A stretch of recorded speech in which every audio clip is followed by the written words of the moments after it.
বাঘের হানায় মৎস্যজীবীর মৃত্যু। ঘটনাটি সুন্দরবন লাগোয়া কুলতলি ব্লকের দেউলবাড়ি দেবীপুর গ্রাম পঞ্চায়েতের কাটামারি এলাকার। মৃত মৎস্যজীবীর নাম শম্ভু সর্দার, বয়স 32।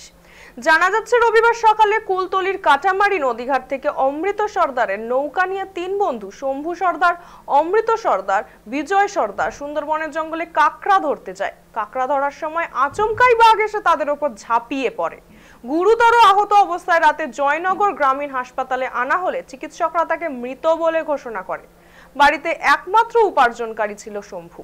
পরিবারের একমাত্র উপার্জনকারী ব্যক্তির মৃত্যুতে শোকের ছায়া নেমে এসেছে গোটা গ্রামে। এই নিয়ে ক্রমাগত বাঘের হামলায় মৃত্যু হলো বেশ কয়েকজনের।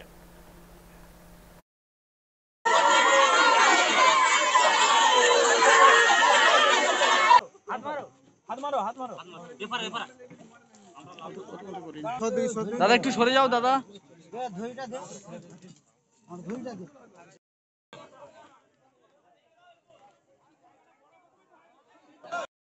চারজন ধরতে হবে। রবিবার সকালে গিয়েছিলেন? কোথা থেকে? কাটামারি হাটে। তারপর কি হলো? তারপর ওই নদীতে গেলাম। আজকে সকালে ওই 8:30টার দিকে দন টন ফেলছিলাম, ফেলে আর ওই দন তুলে আসছিলাম, তখন এই দুর্ঘটনা। কি দুর্ঘটনা হলো? মানে উপর থেকে উপর থেকে ছুটে এসে, উনি মাথায় ছিল, দন চুলছিল, উপর থেকে ছুটে এসে ওর লাফ দিয়ে এসে ওর পিঠে জলে ফেলে দিয়ে কামড় মেরে নিয়ে চলে যাচ্ছিল। তারপরে জলে বাড়ি টাড়ি মারার পর, লোকে বাড়ি টাড়ি মারার পর ছেড়ে দেওয়া হয়েছে। বাঘ ছেড়ে দিয়েছে। এখন কি করলেন আপনার? তারপরে উনি উপরে উঠে চলে গেছে। তারপর ওনাকে ধরে টুরে লোকে নিয়ে গিয়ে লোকে তুলে। আপনার কে কে ছিলেন? আমি ছিলাম, আর বিজয় সর্দার ছিল, আর ওর যিনি ঘটনা যার হয়েছে তার নাম শম্ভু সর্দার।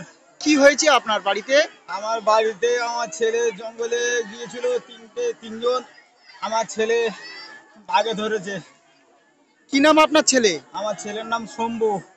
শম্ভু সর্দার? শম্ভু সর্দার। আর সঙ্গে কারা কারা গিয়েছিল? সঙ্গে অমৃত সর্দার আর বিজয় সর্দার। ও আচ্ছা, কখন গিয়েছিল? কালকের 9টা 10টার দিকে গিয়েছে। রবিবার? হ্যাঁ, রবিবার। আচ্ছা, এখন কি দেখলেন? এখন আমার ওই ছেলের এনেছে, এখন ওই তো আমি দেখলাম, ওই তো বাঘে ধরেছে। হ্যাঁ, বাঘে ধরেছে। আপনাদের কিভাবে সংসার চলে? আমাদের ওই খাটাখাটনি করে আমার ছেলে যা খাওয়ায় আমরা তাই খাই। বাড়িতে কে কে আছে? বাড়ি আমার স্বামী স্ত্রী 2 জন, আর আমার একটা বৃদ্ধ মা আছে। হ্যাঁ, কি হয়েছে আপনাদের বাড়ি? ছেলে জঙ্গলে গেছে, গিয়ে আমার বাবার কোথায় কি আছে, আর ওই একটা বাচ্চা আমাদের, আর কি আমাদের দেখবা, কে খাওয়াবে বাবা। আপনারা বাড়িতে কে কে আছেন? ওই আমরা 2 স্বামী স্ত্রী আছে। আর আপনার একটা শাশুড়ি আছে তো, বয়স্ক? হ্যাঁ, একটা শাশুড়ি। তা কে রোজগার করে? ওই আমার ছেলে রোজগার করে, আর আমরা খাই। তা এই ছেলে তো আজ নেই। আর ও বাবা, নি গো বাবা,